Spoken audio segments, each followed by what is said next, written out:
I, as a European Christian, am indebted to African Christians for my inheritance in church history. Yeah, of course, because you've got the Coptic Christians and the Ethiopian ones, of course. Well, no, they grew from that. Your argument is premised on the idea that Christianity holds black people back. The current form, remember I said current form? You did say current form. What I'm saying to you is that Ethiopian and Coptic Christianity... They didn't have this form? They still exist. They've existed for 2,000 years. Well, they're as old as anything The Christianity that you follow is not Coptic Christianity or Ethiopian Christianity. No, it's not. No. Right, so it's not that form. You have a different form. Actually, you have the more Catholicized form of Christianity. I am simply a Christian, and I am as happy to go to a Coptic church as I am to go to a Catholic church. Yeah, but what I'm trying to say to you, though, like if we strip it down, you have a more Catholicized form of Christianity, whereas the Coptics and the Ethiopians don't. Well, actually, Catholic forms of Christianity, the Copts are Catholic forms of Christianity. Okay, but the Copts were before the Catholic Church, though. They grew simultaneously. The church in Rome and the church in Alexandria grew simultaneously. St. Peter... Can I get a date for that? Yeah. You can go and speak to the Coptic Christians and go and see who they say is the first founder of their church, and they'll say it's St. Mark. St. Mark, who wrote the Gospel of Mark. Okay, but go and speak to them. But Coptic Christianity has been around before Catholicism, though. Sorry, how many Coptic Christians do you know? I don't move with Christians like that. Okay, right. I know loads of Coptic Christians. Okay. I know loads of Coptic. So do you know the origins of the Coptic Christians? Yes. In the Nile Valley? It started in Alexandria. Yeah, the Nile Valley, Africa. Started in Alexandria, the city. Okay, so is it a coincidence that from a great civilization building people like the Egyptians, and they had their deities and their principles and their spirituality, is it a coincidence that right around the same area that another form of spirituality popped up, like Christianity? Right, well, let's just deal with that, because it seems to imply something that I have a problem with. Human civilization is something that has been congruous since the first man. The idea of creating order... Who was? Adam is the poetic description of it. All right, Bob. So we're going to disagree there, you know that, right? I don't mean that literally. I'm just talking about the first man, of which Adam is a symbol. But the human nature from its very beginning has always sought to create order and civilization. The Greeks also had a very well-developed civilization. So did the Romans. So did the Parthians. The Babylonians. The Assyrians. Did they all borrow from one another? They were all cross-fertilizing one another. Right. All cross-fertilizing. So Christianity was an amalgamation of those different spiritual systems? You're jumping too far ahead. Okay. So in terms of the Christian faith developing in Egypt, it developed at the same time in the Greek-speaking world, in Greece and in Rome. Well, So my point to you I'm making is that Christianity is as much African as it is European. But if we call it Judeo-Christianity, which is to give it its proper name, we will see that the main patriarch of the 5 books was raised in Egypt, yeah? I got no dispute the fact that Egypt has played a huge amount of influence within biblical history. I got no problem with that at all. So then where would Moses have got his teachings from? So what's your point from that? Because, like I said, it's no coincidence. It's no coincidence. I said, or is it coincidence that a great civilization building people who have their own spiritual systems and their own temples and their own principles and their own gods and all this kind of stuff, is it coincidence that Judeo-Christianity sprang from the same area? Well, let me address that directly. The fact of the matter is that the Christian faith started in Palestine based upon a claim that Christ had risen from the dead. And that so radicalized the first believers that they went out in all different kinds of directions to proselytize this belief that Christ was the Jewish Messiah and the Savior of the world. So what about Judeo-Christianity? I am talking about Judeo-Christianity. No, Moses started it. No, that's where the first 5 books come from. Judeo-Christianity historically begins, and it doesn't begin with Moses, you're saying? Academic figures, Linda Woodhead, Paul Fletcher, countless others, historians of religious history, will tell you that the starting point of Judeo-Christianity was in first century Palestine.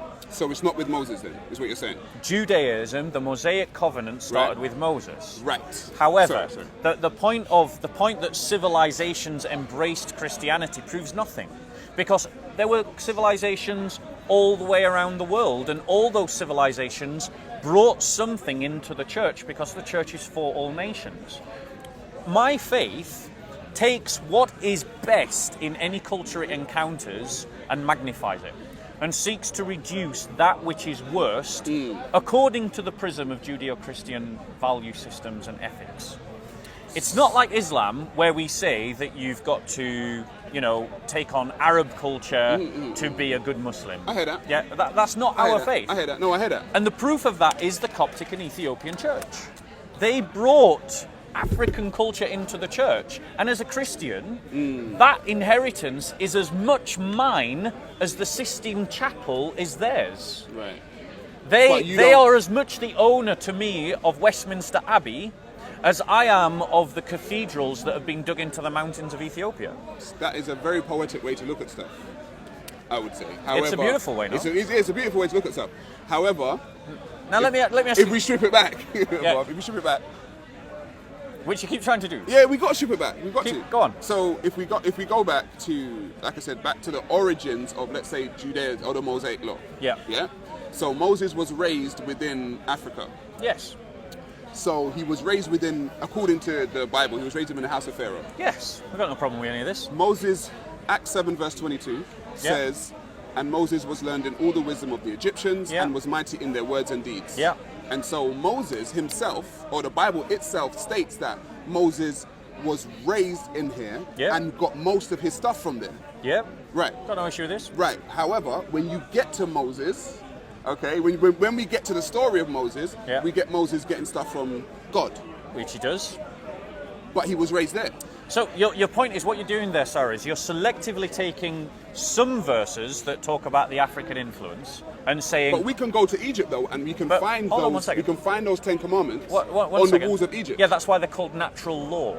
Because the reason why the church describes the 10 Commandments as natural law is because it has never claimed those 10 Commandments are unique to the Judeo-Christian faith, but are something that every civilization could achieve by the use of their own reason.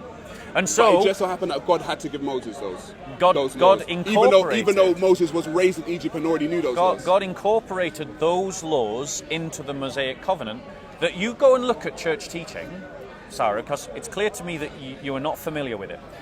Church teaching says that there is the natural law and the revealed law.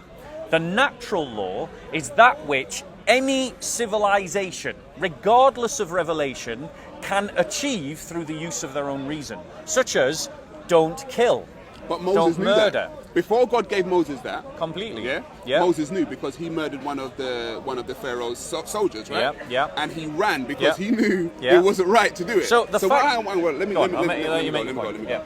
So Moses, your Bible states Moses was raised in the house, knew all the wisdom of the Egyptians. However, Moses, or the story of Moses, is that he got these natural laws. No, you're being selective. From God. That's what he says. No, you're being selective. But we can go to the walls of Egypt and find those laws. So listen. So did Moses get the laws from Egypt, or did he get the laws from God? So listen to what I'm saying to you. Listen to what I'm saying to you. The Christian faith teaches that natural law any civilization can achieve through the use of their own reason. Did Moses teach that? What? You said Christianity teach that. Yes, this is what the church teaches. Did Moses teach that? I can't say whether Moses taught that. But so then who might know? I'm going back to the story of Moses. But my authority is the church, not Sarah Garvey and not Sarah Garvey's I'm going back to Moses, though. You're going back to the church, a bunch of people who didn't get the revelation. Moses got it. Let me finish my point and then engage with it. All right, go for it. So here's my point. Mosaic law is something that combines elements of natural law with elements of revelation. Okay? The fact that God stamps his approval on things that other civilizations have achieved through their own reason doesn't mean, and we're not arguing, and I am not arguing, stood here to you, that Moses never brought anything that he learned from Egypt into his life. Right, okay. No. The Egyptians achieved their knowledge of natural law through their own reason and intelligence. Yes, but the story is though. Can I finish my point? All right, sorry, go on. And then after, Can I finish my point? Yeah, finish your point. So, because and ladies and gentlemen, this is how debate should be at Speaker's Corner. Yeah. Unlike when the Dawa team come in and start heckling everybody and shouting at everybody, this just proves that people can have an intelligent, normal discourse. It all depends on the person you're speaking to. Well, I mean, the Dawa team don't leave me with much confidence. But anyway, so the point that I'm making to you, and please listen and then engage. Go for it.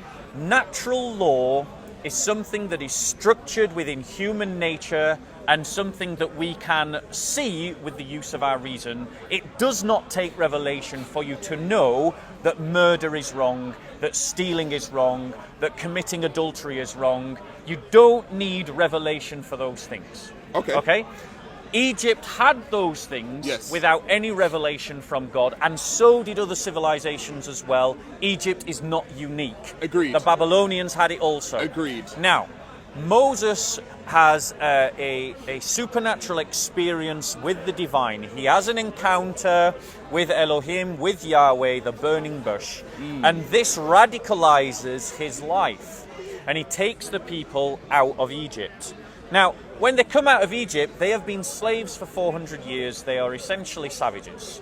And God brings his law, brings his covenant to them, dealing with them where they are, the savages that they are. Okay? Now, I am not denying that Moses was influenced by Egypt, that he knew these things. Right. The fact that God then takes these natural laws and brings them into the Mosaic covenant doesn't mean that they are not also from God, because God is the creator. These things are natural laws. They are structured within the human heart. You can see them just using your own reason. They are there because the creator created them in you.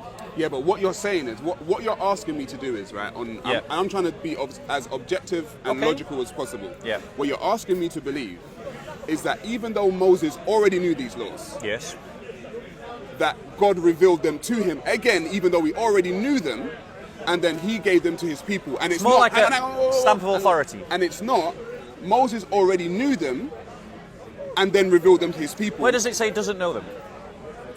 No, I said he knew them. All right, hold on. When he murdered the Egyptian god, what did he do? He ran. Why? Because he knew it was wrong. Exactly.